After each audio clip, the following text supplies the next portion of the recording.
Baik, Assalamualaikum warahmatullahi wabarakatuh. Saya Yuliandari dengan NIM A1C120033 akan mempresentasikan hasil PPT saya yang berjudul karbohidrat. Next.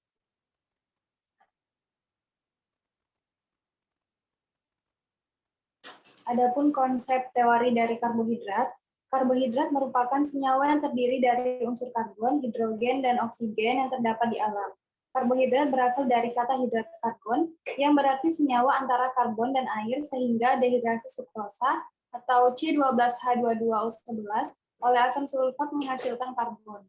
Selanjutnya, sebagian besar karbohidrat memiliki rumus empiris CH2O, misalnya glukosa, C6H12O6.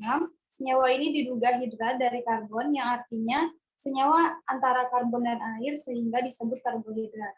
Berdasarkan hidrolisisnya, karbohidrat digolongkan menjadi monosakarida, disakarida, dan polisakarida. Next.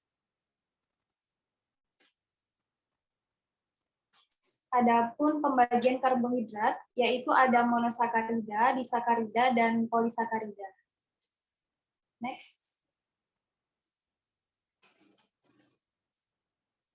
Adapun oligosakarida adalah hasil kondensasi dari 2-10 monosakarida. Oligosakarida dapat berupa disakarida, trisakarida, tetrasakarida. Disakarida merupakan hasil kondensasi 2 unit monosakarida. Contohnya adalah laktosa, maltosa, dan sukrosa. Trisakarida merupakan hasil kondensasi 3 unit monosakarida, dan tetrasakarida terdiri dari 4 unit monosakarida. Kemudian polisakarida merupakan hasil kondensasi lebih dari 20 unit monosakarida. Polisakarida terdiri dari homopolisakarida dan heteropolisakarida.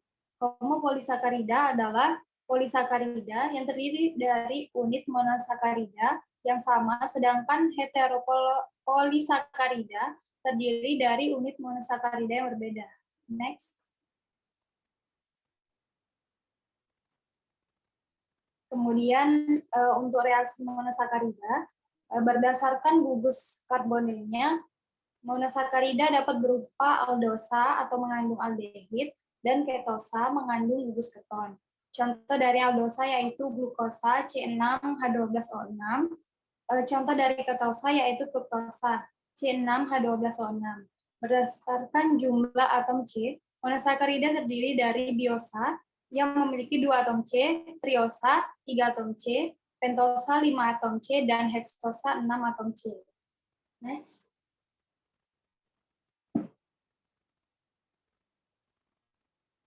Untuk monosakarida yang termasuk pentosa itu ada ribosa, arabinosa, dan ribulosa. Next. Monosakarida yang termasuk heksosa yaitu ada glukosa, fruktosa, manosa, galaktosa.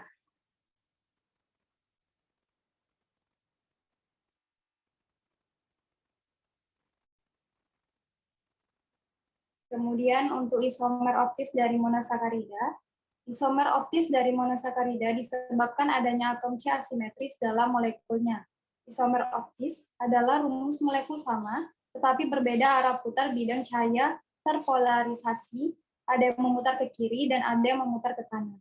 Molekul monosakarida yang memutar ke kiri diberi awalan L atau LEFO, sedangkan yang memutar ke kanan diberi awalan D atau dextro. Penetapan bentuk L dan D didasarkan atas posisi gugus OH pada atom C nomor 2, 3, 4, dan 5. Next. Untuk konsep dari disakarida, yang pertama, tiap molekul disakarida terdiri dari 2 satuan monosakarida. Yang kedua, terbentuk dari hasil reaksi penggabungan 2 satuan monosakarida dengan mengeluarkan sebuah molekul air. Yang ketiga, dalam molekul disakarida, kedua monosakarida berikatan secara ikatan glukosida. Yang keempat, contoh dari disakarida yaitu sukrosa atau gula tebu, maltosa atau gula gandum, dan laktosa atau gula susu. Ketiganya memiliki rumus molekul C12H22O11. Next.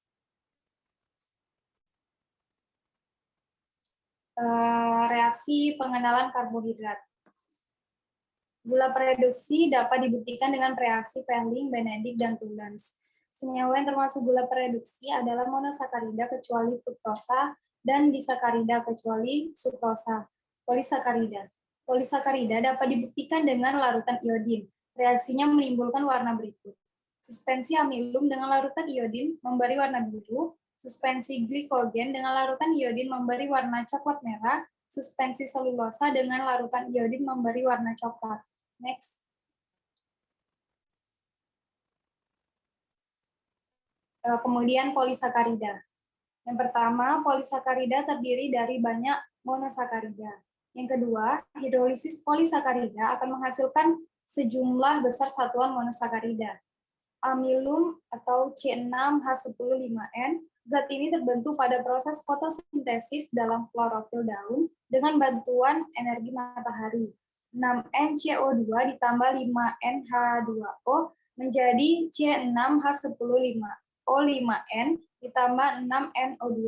Hidrolisis amilum dengan katalis enzim amilase atau enzim diastase akan menghasilkan sejumlah satuan maltosa. Selanjutnya, maltosa dihidrolisis dengan katalis enzim maltase yang menghasilkan 2 satuan glukosa.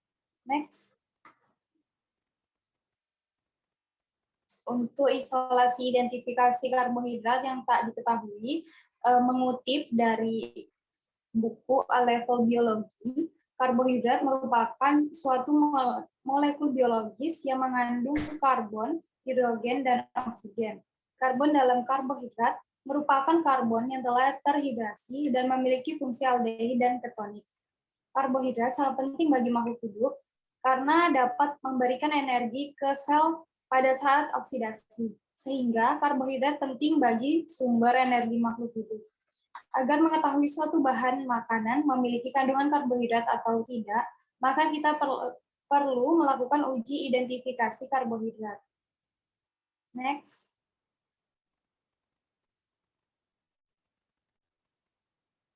Uji karbohidrat pada makanan. Yang pertama ada uji Molis, yaitu uji karbohidrat sederhana yang paling sensitif. Bahkan monosakarida, polisakarida, oligosakarida akan terdeteksi mengandung karbohidrat jika melakukan uji ini. Prinsip kerja dari uji Molis adalah reaksi alfa-naftol melalui karbohidrat dengan adanya asam sulfat. Gula akan bereaksi dengan alfa-naftol dalam lingkungan asam, kemudian membentuk warna ungu pada turunan furfural. Next. Yang kedua ada uji Seliwanov. Uji karbohidrat kimia ini dimaksudkan untuk mengetahui kandungan monosakarida dengan gugus fungsi ketonik. Biasanya uji Seliwanov digunakan untuk menguji fruktosa dan glukosa. Pengujian karbohidrat dengan metode ini dilakukan dengan cara mencampurkan pengujian bahan makanan yang sudah berbentuk cair dan reagen ke dalam tabung reaksi. Selanjutnya, tabung reaksi akan dididihkan selama 30 detik. Jika muncul warna merah, maka bahan makanan mengandung karbohidrat. Next.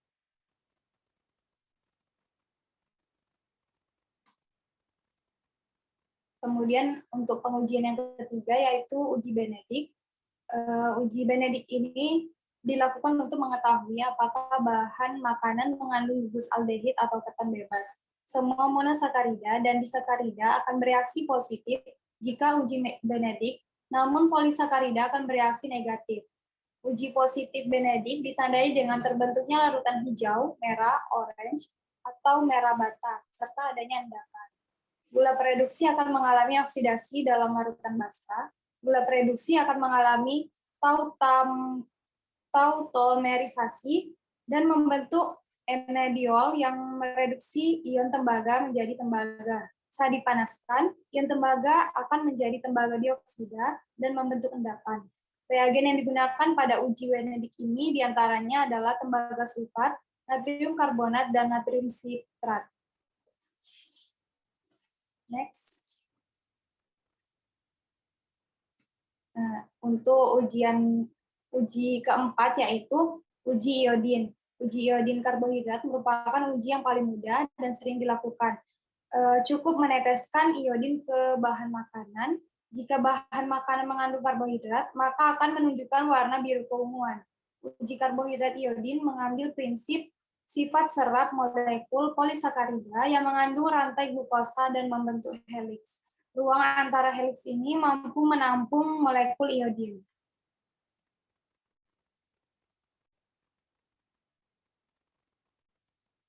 Baiklah, itulah hasil presentasi dari saya.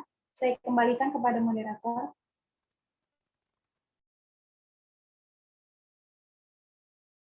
Baik, terima kasih kepada Yulandari. Untuk selanjutnya akan dibacakan oleh Sri Rahayu. Kepada Sri Rahayu dipersilakan.